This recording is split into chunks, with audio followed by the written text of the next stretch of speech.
On était à peu près à 7% de ventes sur le e-shop sur l'année 2019. On est arrivé à peu près à 30 à 35% sur la période du confinement. «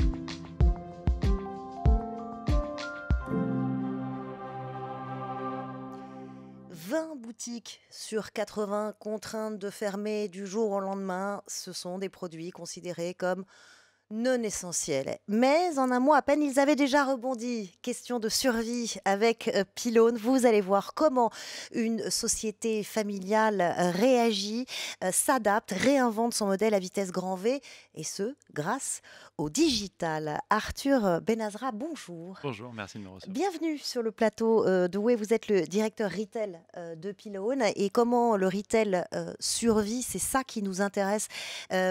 Aujourd'hui, on a envie de partager ces expériences d'entrepreneurs qui, en quelques semaines, quelques mois, ont su s'adapter, résister, et quelles solutions ils ont trouvées. Alors, Pylone, c'est une aventure familiale qui a 35 ans. Aujourd'hui, ce sont des objets, des gadgets, souvent très colorés. On y va souvent pour faire des cadeaux, par exemple. 85 boutiques avant le premier confinement, dont la moitié en France. Tout d'un coup, boum, mars 2020, comment vous avez réagi quand vos boutiques se sont mises à fermer les unes après les autres? Si je peux me permettre, on a déjà eu l'équivalent un petit peu d'un cas contact avec le marché italien, puisque c'était le premier marché qui a été touché. Et ensuite, on a eu l'effet de domino qui s'est reporté justement en France et en Europe. Les premiers points, justement, ça a été la réaction avec les bailleurs, puisque au final, le point est très important pour nos boutiques en termes de charges. Donc, le loyer des magasins. Le loyer des magasins, notamment, et la mise en place du chômage partiel, qui, heureusement, est extrêmement élevé en France, très, très, très bien pris en charge par rapport au reste du réseau Europe. Ouais. Donc, ça a été assez difficile pour nous, pour le coup, et on a dû trouver de nouvelles solutions pour pouvoir répondre à cette crise. Alors, ça, c'est une réorganisation, si je comprends bien, en interne extrêmement rapide. Ensuite, il y a la question des ventes. Produits non essentiels, les boutiques ferment. Et là, vous avez un premier outil qui existait déjà avant, qui était votre plateforme web. Exactement. Voilà. On était à peu près à 7% de ventes sur le e-shop sur l'année 2019. En début d'année 2020, on avait déjà un petit peu une accélération autour de 10%, donc on sentait que le digital était poussé. On est arrivé à peu près à 30 à 35% de trend d'augmentation sur la période du confinement sur nos ventes, puisque toutes les boutiques en Europe étaient fermées. C'est devenu aussi notre seule source de revenus. Et puis, comme vous constatez un bond des ventes sur votre plateforme web, vous vous dites, pourquoi pas, comme tout le monde, vous avez été beaucoup à le faire dans le retail, le click and collect, c'est la solution magique? Alors, c'est pas totalement magique, pour le coup, ça ne va faire qu'au final, utiliser un nouveau levier pour pouvoir nous permettre de mieux rebondir, on va dire, à la crise. Ça a été un petit peu artisanal au début, puisqu'à la suite du confinement, on s'est lancé dans le call and collect, puisqu'on n'avait pas encore les outils pour le faire. Donc ça a duré quelques temps, et au bout d'un mois, on était déjà passé en click and collect, de manière à pouvoir, dans un premier temps, garantir la sécurité de nos clients quand ils venaient en boutique, sur le temps passé en surface de vente, et également aussi garantir les stocks qui soient bien disponibles en boutique. Alors, pour les entrepreneurs qui nous regardent et qui sont nombreux à passer en click and collect, comment on fait? Vous avez choisi quels outils? Vous êtes passé par quels partenaires? Est-ce que ça a été facile à installer? Racontez-nous. Alors, ça a été recommandé par notre intégrateur Bloom Innovation, pour le coup. Donc, on a pu être mis en contact avec SoClose, donc c'est le partenaire avec lequel on travaille aujourd'hui. SoClose, c'est une plateforme omnicanale au service des enseignes physiques. Pourquoi vous les avez choisis, eux? Alors, ça a été recommandé justement, comme je disais, par Bloom Innovation. Ça a été un gage de confiance pour nous, puisqu'ils travaillent aussi avec d'autres marques dans le retail. Et la facilité d'utilisation de la plateforme et la fluidité ont été vraiment des outils extrêmement importants pour nous pour redémarrer et faciliter l'utilisation en boutique. Et ça en combien de temps? En un mois à peine. Un mois à peine. Un point à peine. C'est-à-dire sur la partie technique, l'intégration, la formation au final des collaborateurs en boutique. Donc ça a été extrêmement rapide. C'est un bel exploit. Oui. Ouais. Oh, on est assez fiers. C'est pas tous les, tout le monde. Les retailers qui arrivent en si peu de temps. Il faut une agilité. Ça a été reçu comment, la manipulation de cet outil, l'utilisation de cet outil? C'est très, très, très facile d'utilisation. On l'a d'abord déployé en France au mois de juillet. Donc ça a été, on a pu tout de suite voir justement les résultats.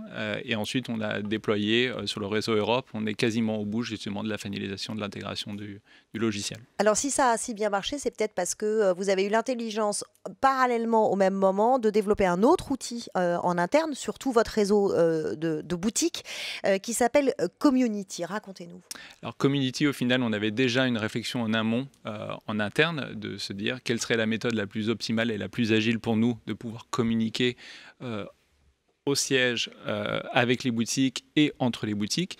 Et au final, Community, justement, c'est l'outil qu'on utilise à l'heure actuelle de manière à centraliser toutes les informations entre les collaborateurs via justement les fils d'actualité, les reportings, les missions qu'on effectue aussi sur la plateforme. Donc c'est un outil essentiel aujourd'hui de communication pour l'entreprise. Alors concrètement, qu'est-ce que ça change? Qu'est-ce que ça a comme bénéfice? C'est un outil de communication descendant, qui remonte, Exactement. ça marche dans les deux sens. Expliquez-moi. Alors justement, c'est l'information ascendante, descendante entre les boutiques et le siège. On peut avoir justement des reportings qui sont faits journaliers sur leur chiffre d'affaires. On va pouvoir avoir accès à leur panier moyen, à euh, à leur ticket, et savoir s'ils ont fidélisé des clients. Quand il y a des pics de vente, Exactement, quand il y a des pics de vente, ça nous permet de comprendre un petit peu pourquoi la journée a été bonne. Est-ce que c'est lié à la météo? Est-ce que c'est lié à des paniers moyens qui sont exceptionnels? Est-ce que c'est lié à la fidélisation, ce genre d'outils? Il y a aussi un lien qui est extrêmement fort qu'on a souhaité mettre aussi au départ du déconfinement, c'est de savoir comment les collaborateurs se sentaient, parce que c'est quelque chose qui était totalement nouveau pour eux de se retrouver en boutique avec des masques notamment. Et donc, il y avait un aspect très humain important aussi. retour d'expérience. Exactement. Ouais. Et une question essentielle, c'était comment allez-vous? Et donc, on peut avoir une réponse très claire de collaborateurs qui disaient bien, pas bien, moyen. Et C'est dès un qu'on système avait de sondage Exactement. immédiat qui va très Exactement. vite. Et ça nous permettait tout de suite de voir si on avait un collaborateur qui se sentait pas très bien, par exemple, qui n'était pas à l'aise, de pouvoir le contacter immédiatement et de pouvoir répondre un petit peu à ses attentes. Avec des histoires très jolies, très positives, celle des masques par exemple. Vous avez une collaboratrice qui s'est mise à fabriquer des masques et puis avec l'outil de Community, tout d'un coup, ça a pris comme une traînée de poudre. Racontez-nous. Exactement. Alors, ça a été une première. On s'est tous retrouvés sortis de confinement avec une rupture mondiale de masques.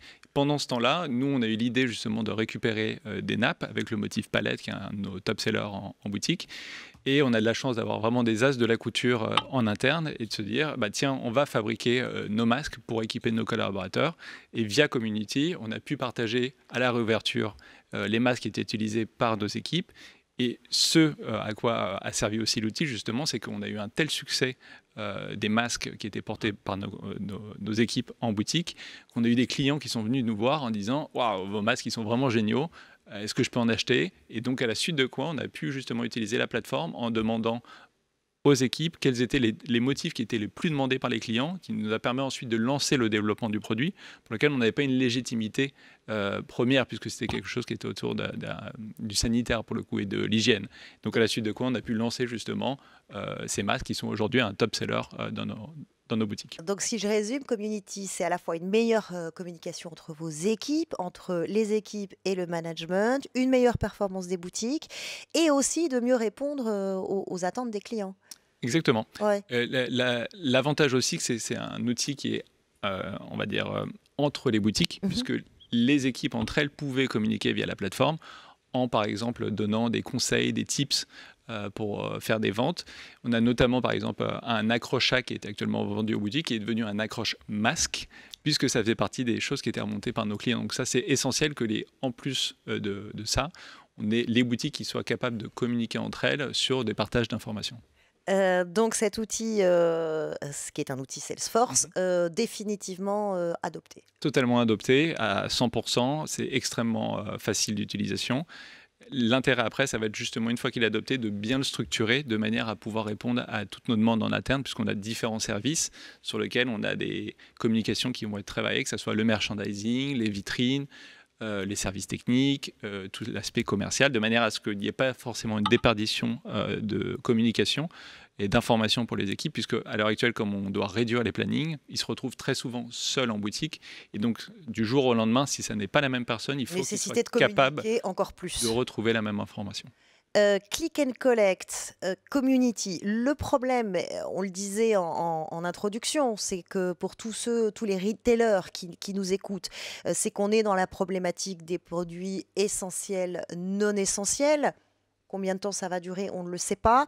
Il faut survivre. Comment le monde du retail va pouvoir, alors vous avez déjà décrit 2 outils, mais il faut aller plus loin. Comment trouver d'autres canaux de distribution et de vente?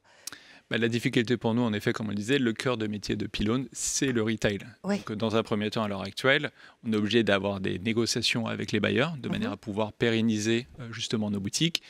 L'utilisation du chômage partiel, c'est extrêmement important pour nous pour survivre justement pendant cette période.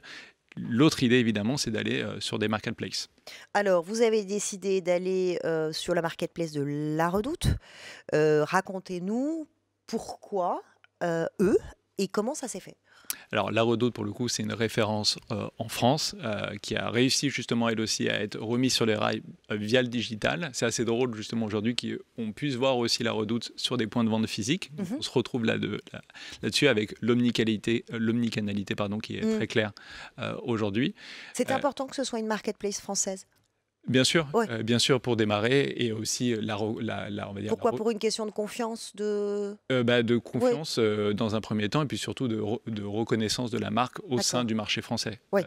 Très clairement, Ça vous c'était donne un choix, une visibilité et l'accès aussi à des clients qu'on n'aurait pas forcément trouvé directement en magasin Pylone. Ça nous donne justement un nouveau canal de vente aussi pour nos produits, mais aussi l'accès à des clients qui seront nouveaux pour nous. Nouveaux besoins technologiques pour coller à la marketplace, ou pareil, vous êtes armé? Justement, les contraintes techniques sont assez fortes. Oui. On espère faire le maximum pour être intégré à la marketplace très prochainement. C'est un nouveau challenge aussi pour nous, parce que Pylone versus La Redoute, c'est quand même pas la même catégorie. Donc c'est challengeant aussi de pouvoir monter en gamme sur cet aspect un petit peu technique, et de manière à intégrer justement la marketplace. Ça veut dire aussi, en termes de service client, un service après-vente qui soit à la hauteur. Enfin, ça vous demande quand même de repenser votre modèle pour vous dimensionner à cette marketplace. Oui, bien sûr. On doit aussi répondre aux exigences de la marketplace de La Redoute, mais je pense qu'on a un des meilleurs SAV actuellement sur le retail, qui est extrêmement responsive pour le coup. Je pense que je suis absolument confiant sur cet aspect-là. On a toujours été les meilleurs sur ce sujet. Ce qui est intéressant à vous écouter, c'est 2 aspects. C'est d'abord, vous nous avez répété plusieurs fois que c'était une société à taille familiale et que c'était ce qui vous avait permis de réagir aussi vite. Exactement. Pourquoi? Qu'est-ce que ça fait comme différence? Alors, les fondateurs sont toujours aux manettes. À l'heure actuelle, ils sont extrêmement accessibles aussi. Donc ça, c'est un outil qui est non négligeable, pour le coup, d'avoir des personnes très proches, on va dire, et ça nous permet de répondre très rapidement aussi à ces problématiques-là. La taille familiale, c'est un outil aussi, on va dire, humain. C'est-à-dire que l'entreprise est extrêmement soudée à l'heure actuelle avec la crise qu'on traverse. Et dans la digitalisation, c'est important? Alors, dans la digitalisation, ça l'est encore plus pour le coup, puisqu'on offre à nos collaborateurs l'accès à cette digitalisation qui va leur permettre d'avancer sur ces sujets-là. Et le deuxième aspect qui me semblait très intéressant, c'est la vitesse à laquelle vous avez fait ça. C'est quelques semaines après. Exactement. Qu'est-ce qui fait la différence entre ceux qui vont vite et ceux qui traînent? C'est pas une question facile pour le coup, mais justement en étant à taille humaine, ça nous permet de réfléchir en petit comité, on va dire, à prendre des décisions extrêmement rapides. Après, ça a été via Salesforce aussi et l'aide qu'on a pu avoir pour lancer ces programmes et répondre à nos besoins. Merci beaucoup d'être venu partager votre expérience avec nous. On retiendra vos 3 solutions que vous avez trouvées extrêmement vite, qui étaient à la fois le click and collect, qui était cet outil de communication interne qui s'appelle Community, qui est aujourd'hui votre expansion sur une marketplace française. Et puis... j'ai envie de dire bravo pour votre réactivité. Merci. En tout cas, le principal étant de trouver des solutions et de s'inspirer de celles que trouvent les autres. Merci beaucoup, Arthur Banzra, d'être venu sur notre plateau ici sur Way. Merci beaucoup. Oui, ça continue maintenant et tout le temps, c'est quand vous voulez. Abonnez-vous à Way sur la chaîne YouTube de Salesforce. Vous y retrouverez nos invités, nos chroniqueurs. Vous pouvez aussi y activer la petite cloche et nous dire ce que vous en pensez. Nous lisons vos messages, nous les prenons en compte. Rejoignez-nous sur Way.